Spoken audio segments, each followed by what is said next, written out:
आप हक श्री महाराज वेदाम के धनी सच्चिदानंद स्वरूप आप श्री प्राणनाथ जी हमें फरमा रहे हैं कि इस इल्म से ज्यों ज्यों हम विचारें, कौन सा विचार करना है?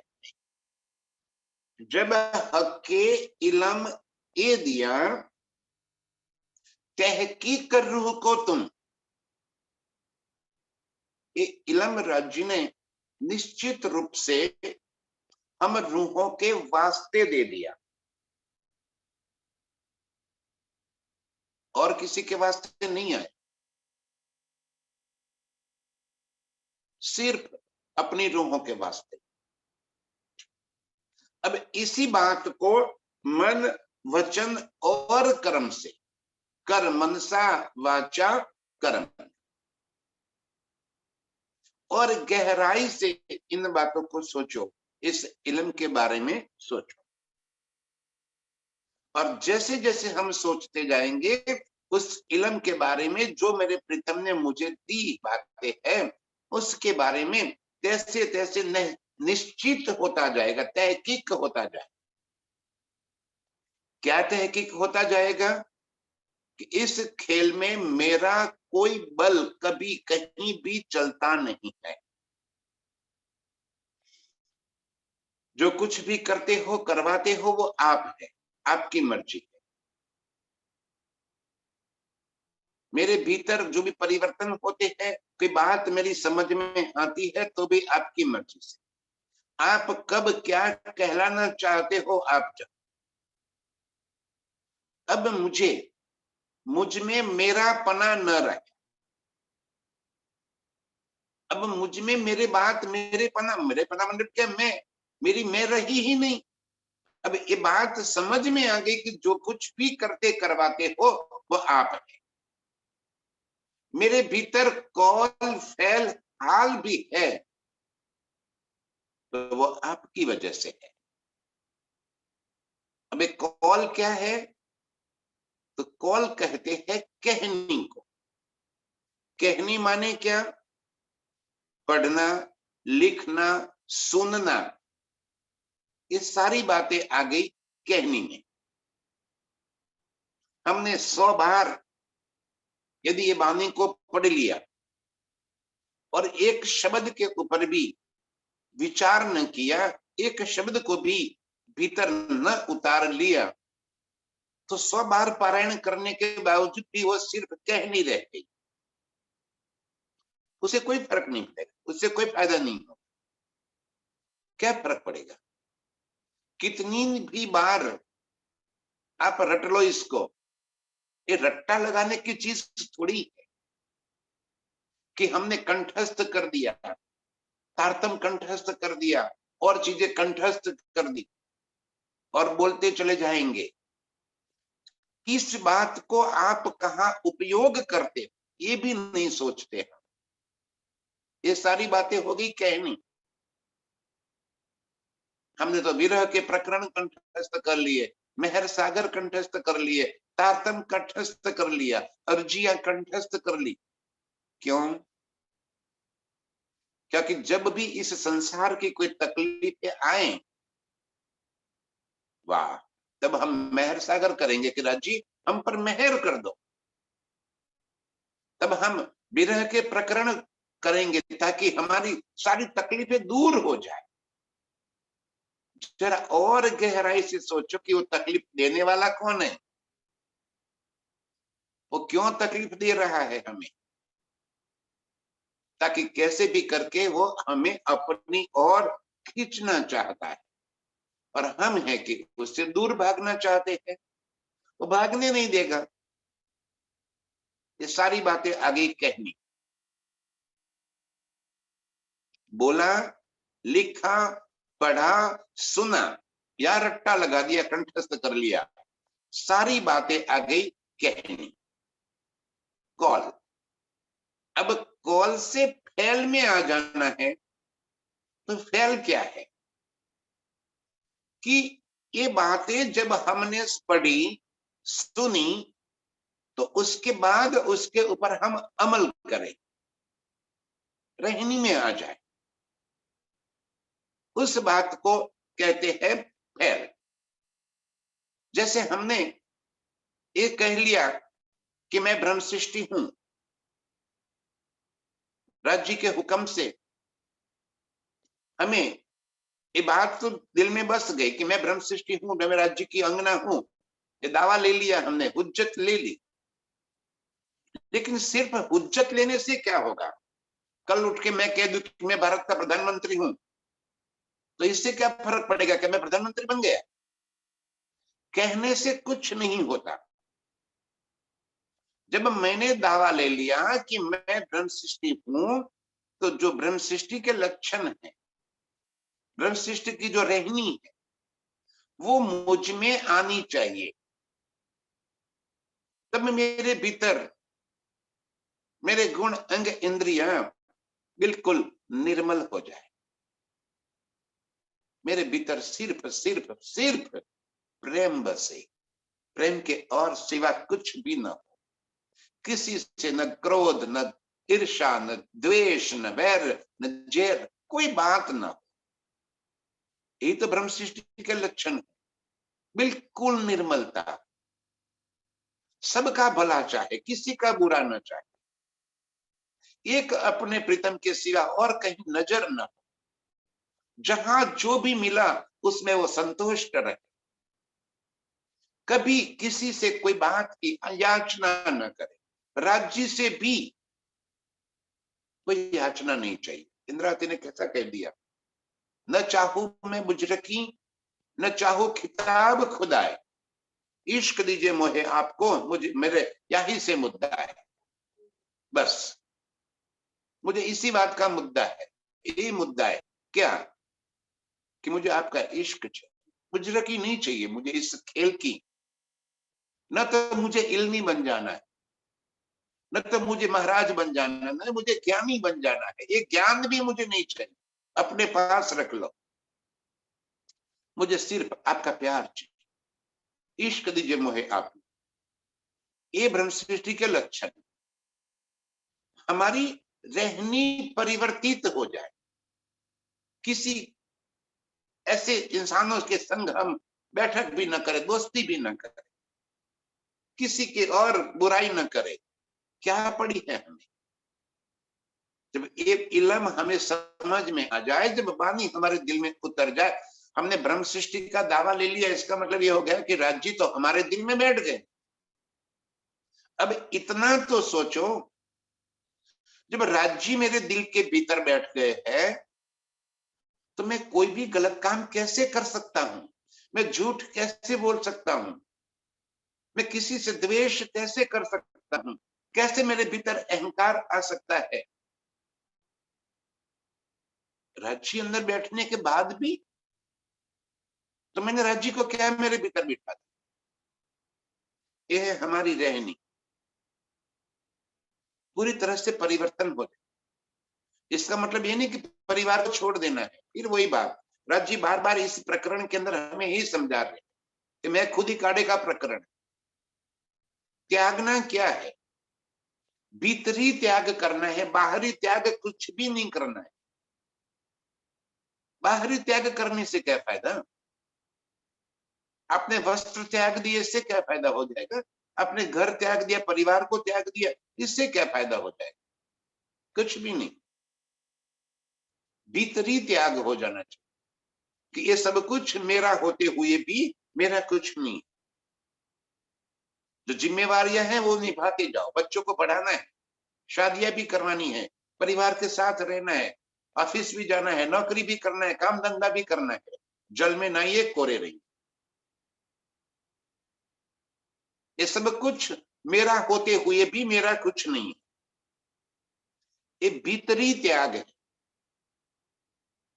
हम मेरा मेरा करके देखो तो सही, सारी दुनिया मेरी मेरी करते मरत जाए, क्या लेकर जाएंगे? पाव पलक का नहीं भरोसा, सिर सर्जन को न दे। एक पल का भरोसा नहीं, महाराज जी के सर पे नहीं छोड़ देते। सारा बोझ हम अपने ऊपर लेकर ढोकर चलते रहते हैं। मैं एक बात कहता था कि यदि हम किसी ट्रेन में या हवाई जहाज में या कहीं मुसाफरी करते हो और अपने संग भारी भरकम बक्सा पड़ा है, हम ये सोच के कि ये ट्रेन मेरा तो वजन ढो रही है और मेरे बक्से का भी वजन ढो रही है, कम से कम मैं एक बक्से का वजन तो अपने सर पर रख दूं ताकि ट्रेन को इतना कम वजन ढोना पड़े। आप बैठे हो कहाँ? ट्रेन में, और अपना बक्सा, भारी भरकम बक्सा आप अपने सिर पर ढोकर बैठे हो ताकि ट्रेन को, बेचारी को ज्यादा वजन न उठाना पड़े। हम ये अक्लवारी का काम करते हैं, जानते हैं कि सब कुछ राज्य के हुक्म से, उनकी इच्छा से ही हो रहा है, और फिर भी यार सब कुछ राज्य के पर, राज्य कहाँ कहाँ दौड़ेंगे, चलो कम से कम अपना तो हम कर ले। बेचारे राज्य कितनों का ख्याल करेंगे, हम अपने परिवार का तो ख्याल कर ले। निकल जाए दिमाग से। फैल, रहनी, हमारी रहनी ऐसी हो जाए। ब्रह्म सृष्टि या कहने के लिए नहीं होती, सिर्फ दावा लेने से कुछ नहीं होगा। वास्तविक ब्रह्म सृष्टि के लक्षण हमारे भीतर प्रकट हो जाए, तब हम फैल में आए। और जब फैल में आ गए तो हाल माने कि नीच स्वरूप में पहुंच जाएंगे। हाल माने वर्तमान, हाल माने जो आप हो उसकी अनुभूति हो जाए। कौन हो आप? ब्रह्म सृष्टि। तो आप ब्रह्म सृष्टि की अनुभूति कर लो, आपकी नूरी नजरें खुल जाए, उसी मूल मिलावे में आप अपने आप को जागृत अवस्था में प्राप्त कर ले। ये हाल में पहुंचना है। हाल में जहां आप बैठे हो उस स्थिति को आप स्वीकार कर ले, वहां आप पहुंच जाए। ये तन चाहे यहां रहे, ये तन से भी आपका रिश्ता छूट जाए, तन में रहते हुए भी तन से रिश्ता छूट जाए, अपनी स्वयं की पहचान हो जाए। ये हाल है। कौल, फैल और हाल, कहनी, रहनी और जागनी। हाल बदल जाए हमारा, हमारा वर्तन बदल जाए, हम उस अवस्था में पहुंच जाए जिस अवस्था से हम आए। ये हाल में पहुंचना है। दिनेश जी कह रहे हैं, जो जो ये विचारिए, जैसे जैसे हम और अधिक राज्य की बातों के बारे में सोचते जाएंगे, विचारते जाएंगे, ये भी वही करवा रहे हैं। हम क्या विचारेंगे, हम क्या सोचेंगे, हम क्या करेंगे, लेकिन वो बल भी तो धनी ने हमें दिया। क्यों क्यों ये विचारिए कि अरे राज्य ने मुझे ही क्यों ये इल्म दिया, राज्य ने मुझे ही ये बात क्यों समझा रहे। ये तो सोचो कि इतने बड़े ब्रह्मांड के अंदर एक करोड़ों इंसानों के बीच में सिर्फ मुझे क्यों पसंद कर लिया उन्होंने। क्या संबंध है मेरा?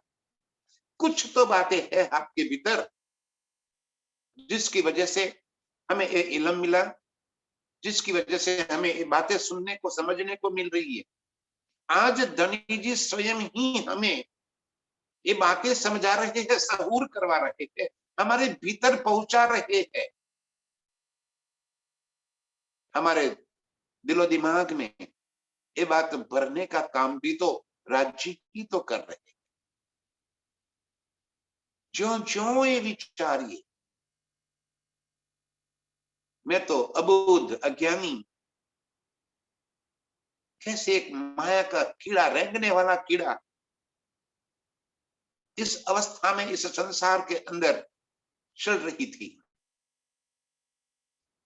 धनी ने मेरा हाथ पकड़ लिया और हाथ पकड़कर आप सरीखी कर दी, मुझे अपने गले लगा दिया, मुझे अपने चरणों में ले लिया,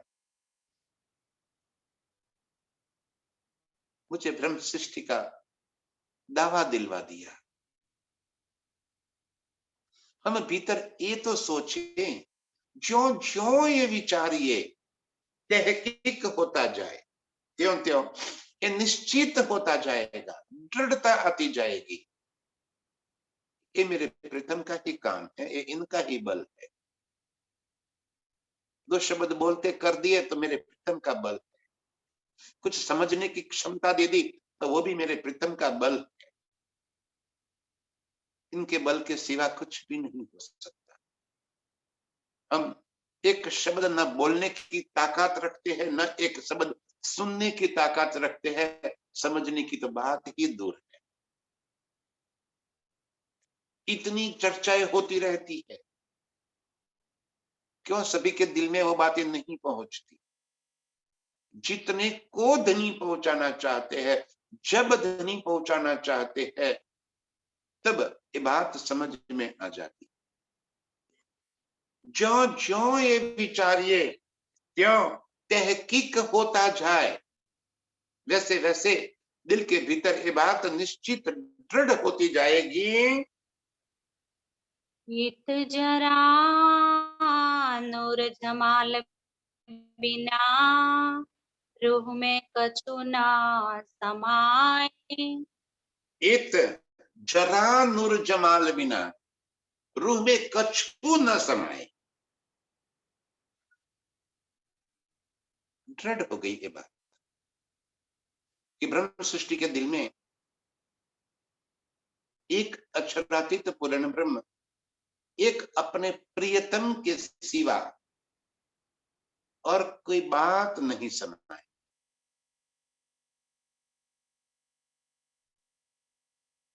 खेल में रहते हुए, परिवार में रहते हुए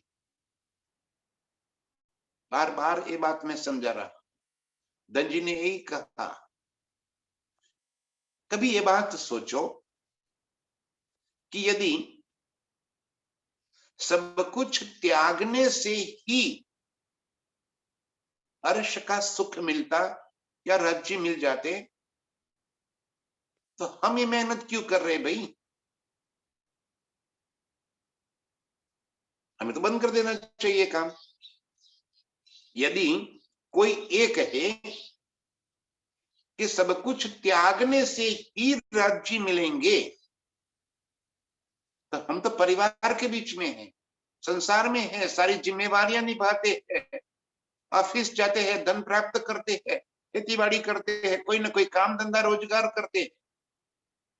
हमें तो उम्मीद ही नहीं करनी चाहिए कि हमें कभी अर्श का सुख मिले। तो क्यों मेहनत कर रहे हैं हम? बार बार ये बात धनी जी फरमा रहे हैं कि त्यागना बाहरी त्याग नहीं, भीतरी त्याग करना। भीतर से सब छूट जाए, बाहर से कुछ नहीं करना। ढोंग करना है हमें, ये सीख लो। छल की बाजी छल से जीतियो। हाँ, परिवार में है, बच्चे भी है, और मेरा बेटा करते जाओ, उसको भी लाड लगेगा कि हाँ मेरे कितना लाड करते हैं। भीतर एक राज्य के सिवा और कुछ न समाए।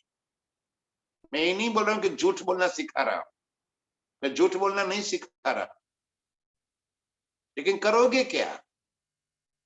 परिवार को कह दो मैं आपसे प्यार नहीं करता, मैं तो सिर्फ राजू से प्यार करता हूं, आपका मेरा कोई नाता नहीं है, नहीं रह पाओगे। इस वास्ते कह रहा हूं, बाहरी कुछ भीतर कुछ, ठीक है?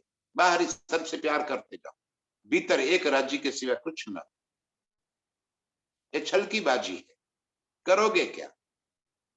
यहां छल करना ही पड़ेगा, लेकिन छल हमें किसी को कोई ठगने के लिए, किसी कोई चीज प्राप्त करने के लिए, किसी को नुकसान पहुंचाने के लिए छल नहीं करना है। वो छल हमें नहीं करना, ठगी नहीं करनी है हमें किसी। हमें अपने प्रियतम के संग लगाव करना। तो करे कैसे? जो भी रुकावटें आती है, जो भी बाधाएं बीच में खड़ी है, उन बाधाओं के संग हम ऐसे व्यवहार करें कि उनको ये न लगे कि हम उनसे दूर है, किसी के दिल को न चुभे, और फिर भी दिल के भीतर एक राज्य के सिवा और कुछ न रहे। इत जरा नूर जमाल बिना रूह में कछु न समाए।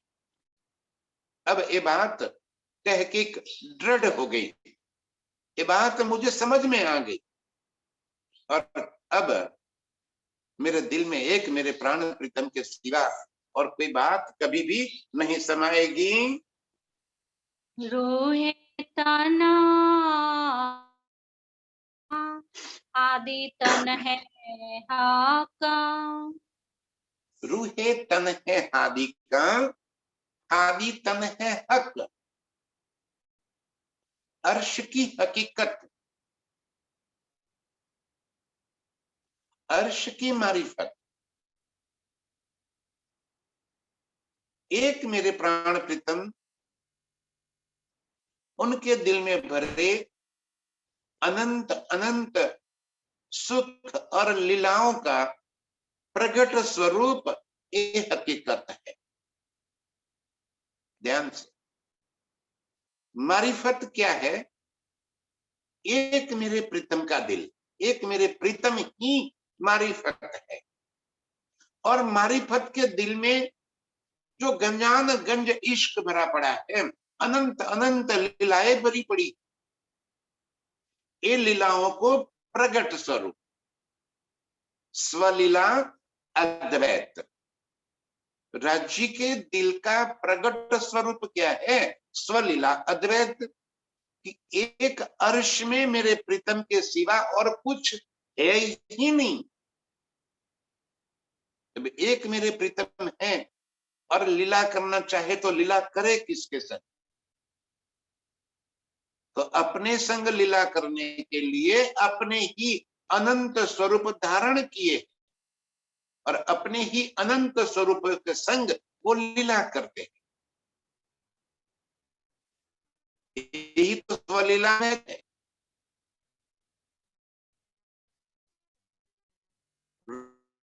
रूहे और ही तन है, वो ही मारिफत, वो ही मेरे प्राण प्रीतम लीला के लिए जब हकीकत में आए तो सच्चिदानंद हो गए। सच्चिदानंद हकीकत का स्वरूप है, पूर्ण ब्रह्म मारिफत का स्वरूप है।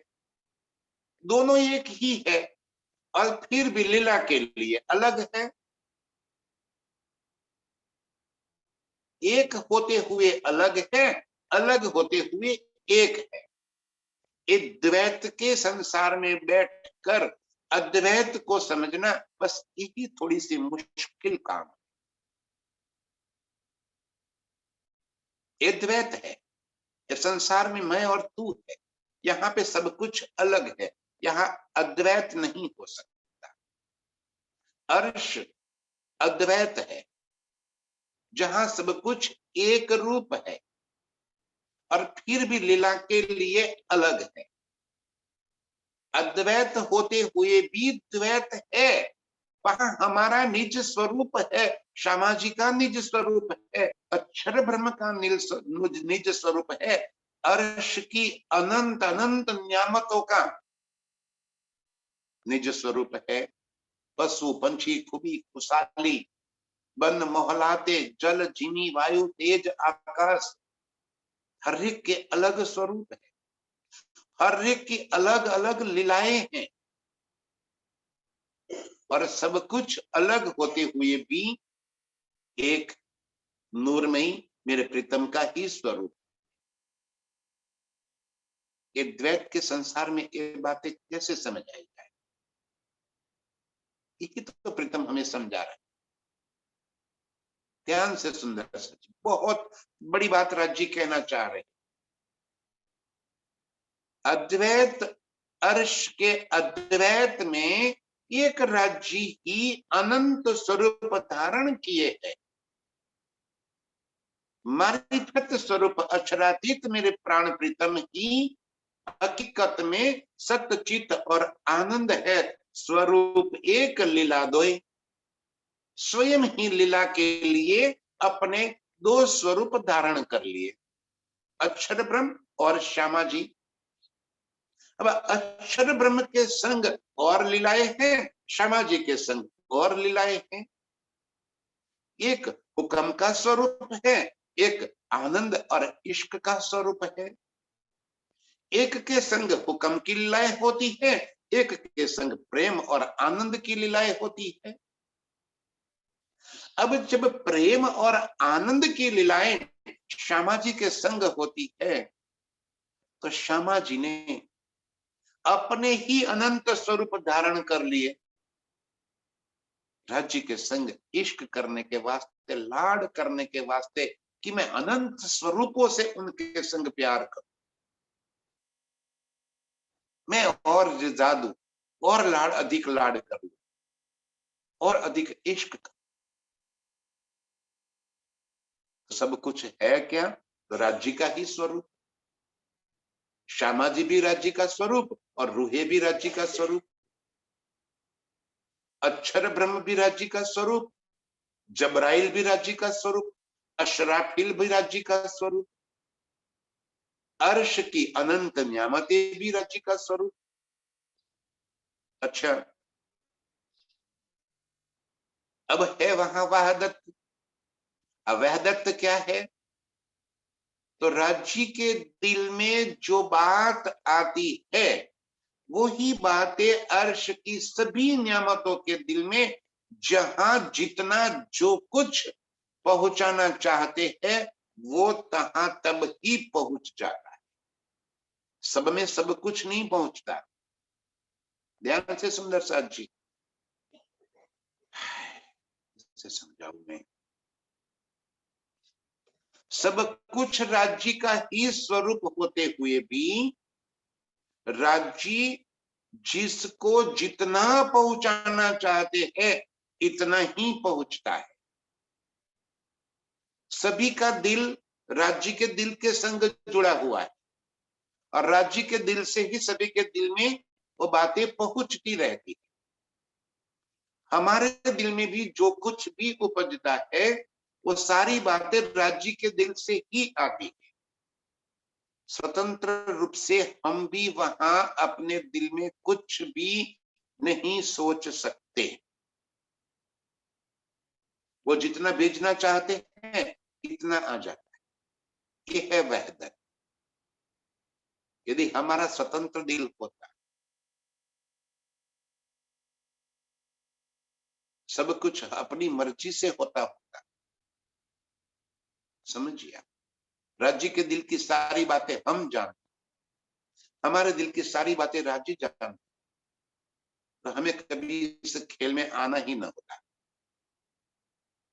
राज्य ने चाहा, मूल कारण देखो कि क्यों हमें खेल के अंदर लेकर आए। कौन सी बात छिपाई थी उन्होंने, जो आज उन्होंने खोल कर कह दी। अपने इश्क की बात, अपने आशिकी की बात, अपनी लीलाओं की बात, यही बात जो छुपाई थी, वो आज हमें इस इल्म से जाहिर कर दी। इस वास्ते लेकर आए हैं। ये खेल दिखाने के वास्ते या दुख दिखाने के लिए थोड़ी लेकर आए, अपने इश्क की पहचान करवानी। और आज क्या कर रहे, यही तो हमें समझा रहे, हमें दृढ़ कर रहे कि सारा कुछ मैं तुम्हें क्यों दे रही हूं, तो फिर मैं खुद ही निकाल। अब समझ कि मैं ही तुझे ये लीला दिखा रहा हूं। रूहे तन हादी का, हादी तन है हक। श्यामा जी भी राज्य का स्वरूप है, और हम श्यामा जी के अंग है। ये सारा एक रूप सिर्फ प्रीतम का स्वरूप है। और इस तरह पे अर्श में अनंत लीलाएं हमारे साथ हो रही है। नूर ताना नूर जमाल का, इत जरा नाही साका। नूर तन नूर जमाल का। अक्षर ब्रह्म भी राज्य का ही अंग रूप है, उनका ही स्वरूप। इत जरा नहीं शक, इसमें कोई शक नहीं। अब और अधिक गहराई से जरा सोच लो कि अर्श में परम धाम में जब सारी बातें, सारी चीजें, सारी नियामतें राज्य का ही स्वरूप है, पशु पंछी खुबी खुशहाली, पेड़ पौधे, बाग बगीचे, जल जिमी, वायु तेज, आकाश, मोहलाते, सुखपाल, जो कुछ भी है राज्य का ही स्वरूप है। तो हम में और अर्श की नियामतों में फर्क क्या है? पशु पंछियों में और हम रूहों में क्या अंतर है? क्योंकि वो भी तो राज्य का स्वरूप है, आप भी राज्य का स्वरूप है। बन मोहलाते, वो भी राज्य का स्वरूप है, आप भी राज्य का स्वरूप है। फर्क क्या है? क्या सब कुछ एक समान है? ना, आप इनके मूल निस्बती हो, आप उनकी इश्क के स्वरूप हो, और इश्क के स्वरूप को रिझाने के लिए और अनंत स्वरूप है। ये अनंत स्वरूप ही मेरे प्रियतम की आशिकी है। ध्यान से, अपनी रूहों को रिझाने के लिए मेरे प्राण प्रीतम अनंत स्वरूप धारण करके अपनी रूहों को रिझाते। तो वो अनंत स्वरूप किसके लिए है? तो हम रूहों को रिझाने के लिए। वो मोहलाते, क्या आवश्यकता है अर्श में? कभी ये तो सोच लो, अर्श में इतनी खूबसूरत मोहलाते बनी हुई है,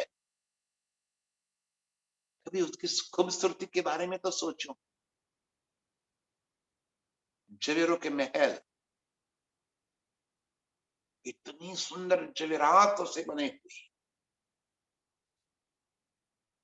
हौज को सर के मोहलाते, पाल के भीतरी मोहलाते, पुखराज की मोहलाते, मानिक की मोहलाते, देखो तो सही कितनी अनंता अनंत मोहलाते और अति सुंदर मोहलाते। क्या आवश्यकता है अर्श में? इन सब चीजों की अर्श में आवश्यकता क्या है? क्यों मोहलाते बनकर खड़े हैं मेरे प्रियतम? बस एक ही चाहत है, अपनी रूहों को रिझाना चाहते। ये आशिकी है उनकी, वो आशिक है जो अपने माशूका को पल पल रिझाना चाहते हैं। इस रास्ते को आनंद स्वरूप धारण करके खड़े। रूहे तन हादी का, आदि तन है हक, नूर तन नूर जमाल का, इत जरा नहीं शक। अब ये सारी बातें, सारे स्वरूप मेरे प्रियतम के है। मेरे प्रियतम ही ये अनंत स्वरूप धारण करके खड़े हैं। हम रूहे भी उनके स्वरूप हैं, श्यामा जी भी उनके स्वरूप हैं, अक्षर ब्रह्म भी उनके स्वरूप है, इसमें कोई शक नहीं। अब हमारा स्वतंत्र अस्तित्व कहां से आएगा? अब ये बात सोचिए, जब सब कुछ राज्य का ही अंग रूप है, तो हमारा स्वतंत्र स्वरूप कहां से आया? हम कहां से स्वतंत्र रह गए? हमारा अस्तित्व ही उनकी वजह से है। और कहां से हमने कह दिया कि हमारा इश्क ज्यादा है? कैसे हमने कह दिया कि हम आपको बहुत चाहते हैं? कैसे हमने कह दिया कि हम आपके आशिक हैं? क्योंकि राज्य के दिल के भीतर जो कुछ भी पड़ा है, वही तो प्रतिबिंबित होता है हमारे दिलों में। यही तो इश्क की पराकाष्ठा है। समझिए कि इश्क में और क्या बातें हो सकती है। वहां बच्चे तो है नहीं कि उनकी शादियां करवानी है कि हम और कोई बातें करें। वही कोई वो जमीन जायदाद धंधा रोजगार नौकरी तो है नहीं कि हम उसकी बातें करें। वहां है तो है क्या? सिर्फ और सिर्फ इश्क। तो बातें करे तो भी किस चीज की करे? इश्क की। झगड़ा करे तो भी किस बात का करे? इश्क का। और क्या झगड़ा करेंगे? मैं आपसे बहुत प्यार करती हूँ, वो कहते नहीं नहीं मैं तुमसे बहुत प्यार करता हूँ। यही तो झगड़ा है, यही तो बातें होती है। आशिकी में इनके सिवा और कोई बातें हो ही नहीं सकती। इश्क रबद कर दिया, ये कोई गुनाह थोड़ी कर दिया है हमने। और क्या कहते हम आशिकी में, इश्क की लीला में हम और क्या कहते कि भाई मैं आपसे बहुत प्यार करती हूं, इसके अलावा और क्या कहते हैं हम? जब प्रीतम ने कह दिया कि आई लव यू, तो हम कहेंगे आई लव यू टू। और क्या कहेंगे हम? और कोई शब्द ही तो नहीं है, और कोई भाव नहीं है, और कोई लीला नहीं है, और कोई चीज नहीं है जो मेरे प्रीतम से अधिक प्यारी हो हमें। तो किसको लाड़ करे? इस वास्ते बातें भी इश्क की ही होती है। ये सारे स्वरूप मेरे प्रियतम का है। ये कहते हैं रूहे तन हादी का, हादी तन है हक, नूर तन नूर जमाल का, इत जरा नहीं शक। हम द्वैत में आकर इन सारी चीजों को अलग कर दिए अपनी इस नाचीज बुद्धि से, कि अक्षर ब्रह्म अलग, श्यामा जी अलग, रूहें अलग, जबराइल असराफिल वो सबको अलग कर दिया। ये लीला तो अक्षर ब्रह्म की है, ये राज्य की नहीं हो सकती। वाह भाई वाह। अक्षर ब्रह्म कौन है? नूर तन नूर जमाल का। कहां से अक्षर ब्रह्म लीला करेंगे? क्या वो स्वतंत्र है लीला करने के लिए? राज्य ही तो उनके तन से लीला करवा रहे, वो राज्य का ही तो स्वरूप है। थक गए, ये समझाते समझाते थक गए, और फिर भी द्वैत हमारे दिल से निकलता नहीं। अरे भाई कोई अलग है ही नहीं। ए मैं ते सबा हक की, ये इलम अकल थानी। बस हो गई बात। ये मैं और ते, मेरा इश्क और तेरा इश्क। वाह भाई वाह। हमने बड़ी चाव से कह दिया कि नहीं, हम तो 12,000 हैं, हमारा इश्क ज्यादा है। ये मैं कहां से आई? और राज्य कहते कि नहीं नहीं मेरा इश्क ज्यादा है, तुम्हारा इश्क कम है। ये तय कहां से आई? ये मैं तय सब हक की। भाई लीला करनी है तो लीला करे तो करे कैसे? प्यार की, इश्क की, मोहब्बत की ये लीला करनी कैसे करे? दो स्वरूप स्वयं ही धारण कर लिए और दोनों स्वरूप से कहते कि मैं ज्यादा प्यार करता हूं, मैं ज्यादा प्यार करती हूँ। लीला ही तो करनी है। अपने ही स्वरूप से खुद कहते कि मैं ज्यादा प्यार करती हूँ और मैं ज्यादा प्यार करता हूँ। ए मैं ते सब हक की, ये इलम अकल धनी, ये समझदारी, ये बातें, ये इलम, ये कुछ भी है। आज हमारे दिल में ये अकल भी आ रही है तो सब कुछ बातें मेरे प्रियतम ही तो दे रहे हैं। हमारा कुछ भी नहीं है, स्वतंत्र अस्तित्व ही नहीं है हमारा, और फिर भी लीला करवा रहे। ये हाल में आने की बात है, कॉल फैल छोड़ने की बात। कॉल भी छूट जाएगा, फैल भी छूट जाएगा, और अब हाल में पहुंचा दिया हमने। और जब हाल में पहुंच गई तब ये बात हो गई, रूहे तन हादी का, हादी तन है हक, नूर तन नूर जमाल का, इत जरा नहीं शक। ये कब की बात हो गई हमारी? जब हाल में पहुंच के जागृत हो गए, अब समझ में आ गई बात। ये मैं ते सब हक की, मेरा तेरा तेरा मेरा, ये सब कुछ हक का, राज्य का ही है। ये इलम अकल धनी, ये सारी बातें मेरे प्रियतम ही हमें यहाँ पे आकर समझाते हैं। इलम भी उन्होंने दिया और सहूर भी वो करा रहे। पहले इलम दे दिया और फिर समझ में आया कि इलम तो समझ में नहीं आएगा, तो फिर स्वयं ही समझा रहे हैं। इतना नहीं, वो समझाकर हमारे दिल में बैठा भी वो ही रहे, खाली बोल के अलग नहीं हो गए। वो समझाकर हमसे दूर नहीं हो गए। समझाया, इतना ही नहीं, उस बातों को हमारे दिल में बसा लिया, दृढ़ करवा लिया, तहकीक करवा दिया। ये सब कुछ उनका काम है। ये इल्म, अकल, दनी, ये सब कुछ मेरे प्रियतम ही हमें दे रहे हैं। नूर जोश हुक्मा हक का याविद है अपनी। नूर माने अक्षर ब्रह्म कौन है? ये भी हक। जोश कौन है? तो ये भी राज्य। हुक्म कौन है? तो ये भी राज्य। स्वयं ही लीला के लिए अलग अलग स्वरूप धारण कर लिए। नूर भी स्वयं है, जोश भी वही है, जबराइल भी वही है, हुक्म भी उन्हीं का है।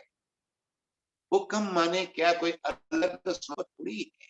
कुल हुक्म माने इनकी इच्छा, वो चाहते हैं वैसा हो जाता है। ये हो गया उनका हुक्म। ये सब कुछ धनी का या विध है अपनी। ये बात धनी जी समझा रहे हैं कि हर बात मेरे प्रियतम की है, हमारा कहीं भी कुछ भी बल नहीं चलता। अब कहां से लाएंगे हम अपनी मैं खुदी? कहां से रहेगी भीतर में खुदी? किस तरह से हम कह देंगे कि ना ना ना, ये तो मैं कर रही हूं, मैं ज्ञानी हूं, मैं बोल रही हूं, मैं बोल रहा हूं? कहां से लाओगे अब? कहां से अपना बल, रूप, धन कहां से रहेगा? कहां हमारी प्रतिष्ठा रहेगी? कहां हमारा पद रहेगा? कहां हमारी मैं रहेगी? अब ये सब कुछ समाप्त हो गया। अब कुछ नहीं रहा एक मेरे प्रियतम के सिवा, और कुछ नहीं रहा। ये खेला हके किया आप भी संगइत आए। खेल भी आपने बनवाया, हुक्म कर दिया अक्षर ब्रह्म को खेल बना लो, और अक्षर ब्रह्म ने खेल बना दिया। मैं अपनी रूहों को लेकर आता हूं, बड़ा अच्छा खेल बना देना। तो बहुत बढ़िया खेल बना दिया इंटरनेट वाला। या मैं भी आ रहा हूं ना, राज्य कहते हैं इतना सुंदर खेल बना दे। एक खेल हक के किया, उनके हुक्म से, उनकी इच्छा से, जैसा उन्होंने चाहा वैसा खेल यहाँ पे तैयार हो गया। और उसी खेल में आप भी संग इत आए। अकेले नहीं भेज दिया हमको, हमारे संग वो भी आए, पल पल हमारे साथ रहे। उन्होंने एक पल के भी लिए हमसे अलग नहीं हुए। नजर से न काटी मुझे अव्वल से आज दिन। एक पल के लिए भी उन्होंने हमें अपनी नजरों से दूर नहीं किया। हमने जितने भी तन धारण कर लिए आज तक, हर एक तन में उन्होंने हमारा साथ निभाया, वो हमारे साथ रहे। हर बार वो उन्होंने पुकारा, चल आजा आजा। लेकिन हमने माया को इतना बारीक कर रखा, उनकी पुकार नहीं सुनते, उनकी कोई बात नहीं मानते। मैं खुद ही ऐसी भर गई, पुकार पुकार कर कह रहे हैं, हम बात उनकी अनसुनी कर रहे हैं। एक खेल हक के किया आप भी संग इत आए। हमारे कारणे मेरे प्राण प्रीतम ने इस खेल में अपना तन डाल दिया। ब्रज में आए तो ब्रज में भी वो हमारे संग कृष्ण कन्हैया बनकर आए। रास में आए तब भी वो हमारे संग बाके बिहारी बनकर रहे। और आज भी वो हमारे संग कई तन धारण करके हमारे साथ ही है। उन्होंने एक पल के लिए भी हमें अलग नहीं छोड़ा। प्रॉमिस किया है उन्होंने, मेरी फेरी लगी रहेगी जब तक आत्म नहीं जगेगी। कोई ना कोई स्वरूप धारण करके वो हमारे बीच में हमारे साथ ही रहते हैं और हमें अपने निज स्वरूप की पहचान कराते रहते। हमें उस तनों से कोई मतलब नहीं है, हमें तो अपने प्राण प्रीतम से मतलब। वो चाहे जो स्वरूप धारण करके आवे, हमें इससे क्या। हमें उनके वचनों को पहचानना है, हमने उनके शब्दों को पहचानना है कि हाँ, ये पुकारने वाला मेरा प्रियतम। जैसे चरवाहे, 4-5 चरवाहे भेड़ लेकर चरवाने के लिए निकल गए और सभी की भेड़ एक हो गई, तो जुदा कैसे करेंगे। तो एक चरवाहा अलग जाके अपने मुंह से वो आवाज निकालेगा, डचकारा करेगा और उस आवाज को सुनकर उसकी जितनी भीड़ है वो उनके पास खींची चली आएगी। वैसे ही मेरे प्रियतम हमें अपनी ओर खींचने के लिए ये बातें बता रहे हैं, ये इल्म देकर आए और हमें सारी बातें समझा कर अपनी ओर खींच रहे हैं। एक खेल हके किया आप भी संग इत आए, जैसे हमने तन धारण किया वैसे ही तन धारण करके हमारे बीच में आए। हम पहचान कैसे कर पाए।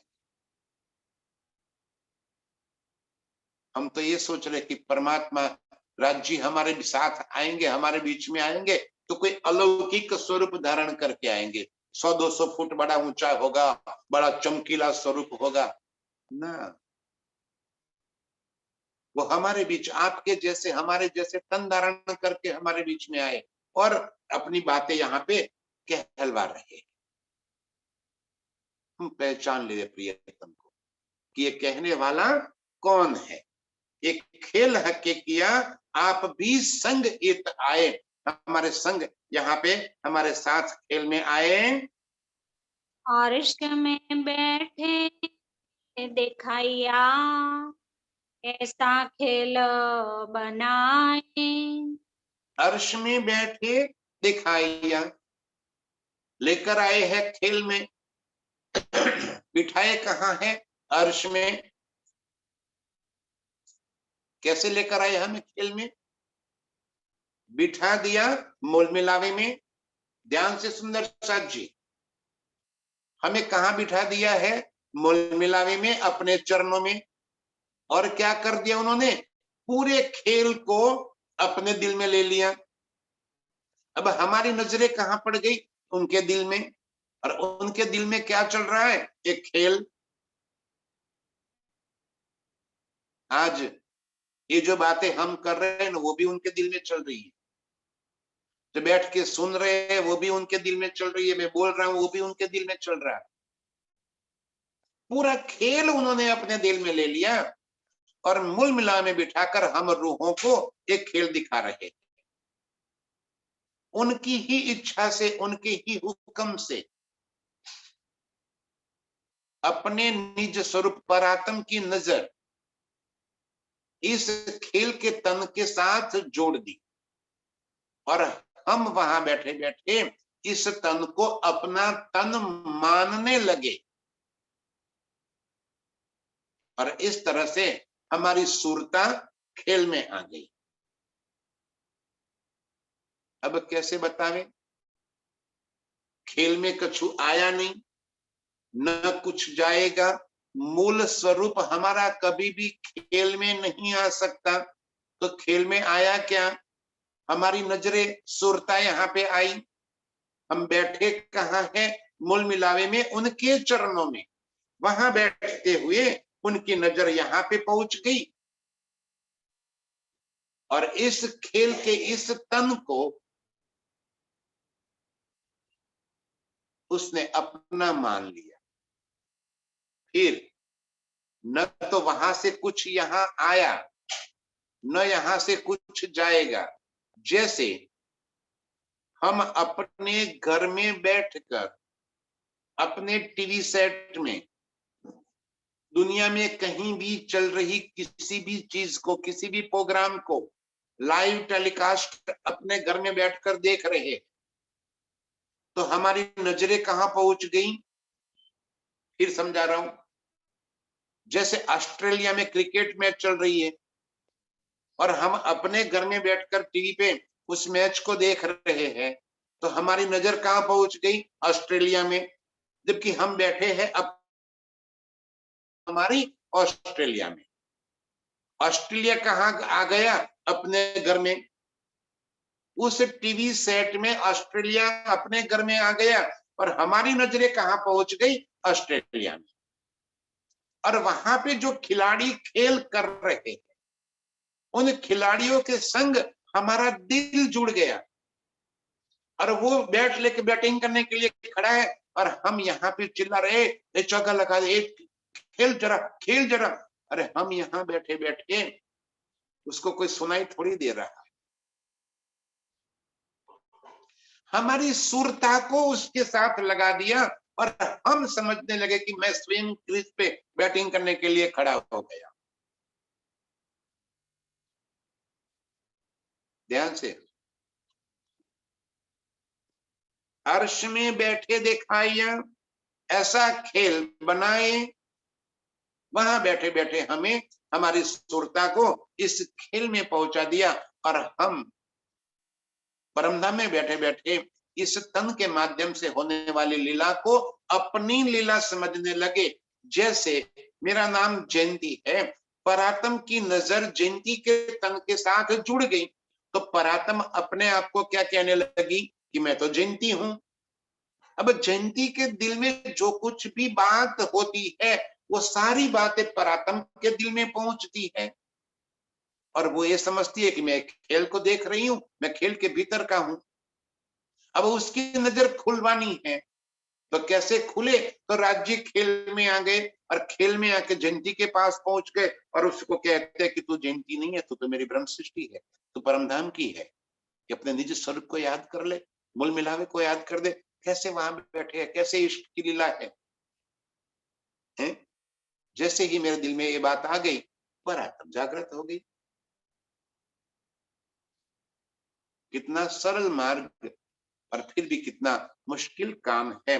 अर्श में बैठे दिखाइया ऐसा खेल बनाए, ऐसा खेल बनाया कि धनी जी हमें अर्श में बैठते हुए इस खेल की लज्जत दे रहे हैं और हम है कि बड़े चाव से इस खेल को अपना मानकर देख रहे हैं।